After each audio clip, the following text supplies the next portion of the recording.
Magandang araw naman sa inyo mga kabayan. Ay, salamat, makakapag-video na naman. Matagal-tagal nang hindi nakakagawa ng video. Masyadong busy sa trabaho. Meron ako din ng kibal. Ang tawag na iba din ay sitaw. Ay, nakisali na ang bata. Ayos. Ang tawag na iba din ay sitaw. Sa amin sa Mindoro, ang tawag din ay kibal. Ay aking aadubuhin. At ayos na ayos rin. Saan natin gagayatin?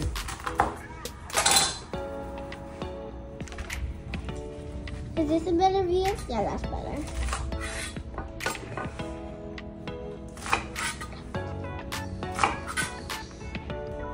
Meron din ako ditong tokwa. Akin ang sasahugan. At ayos na ayos ting panahog din eh.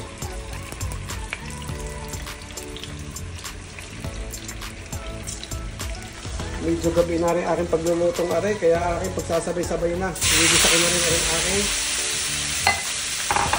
taba ng baboy. Sabay-sabay na. Meron ako dong tinitinitong tokwa. Meron naman din yung sinasarpot siyang karne ng baboy. Dari mamaya may igisa ko na. Ayos na yung aking sinasarpot siyang baboy. Lalagay ko na rin yung aking bawang.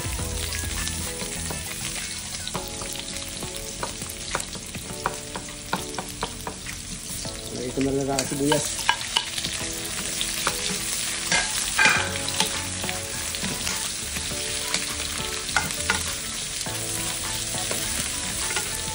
Talaga mabilis ang yung tulakar at panay.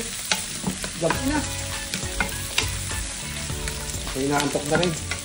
Kaya lang pumilit magluto, di para bukas ay may mabaon sa trabaho. At saka pagdating ng aking asawa naman galing trabaho bukas, di masarap-sarap ang kanya almusal. Ganyan lang. Okay ko na rin aking kibal. Sitaw.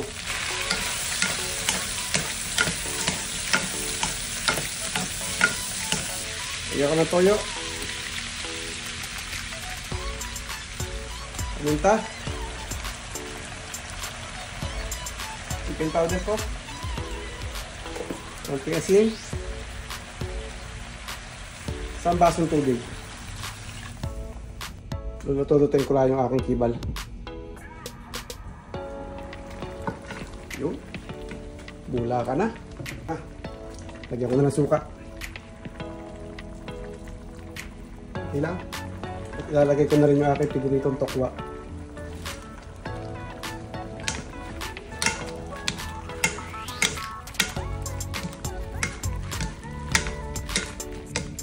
Kaunting kulo pa, siguro mga 5 pang minuto, okay na yan. Gusto ko rin naman sa kibal yung malutong-lutong.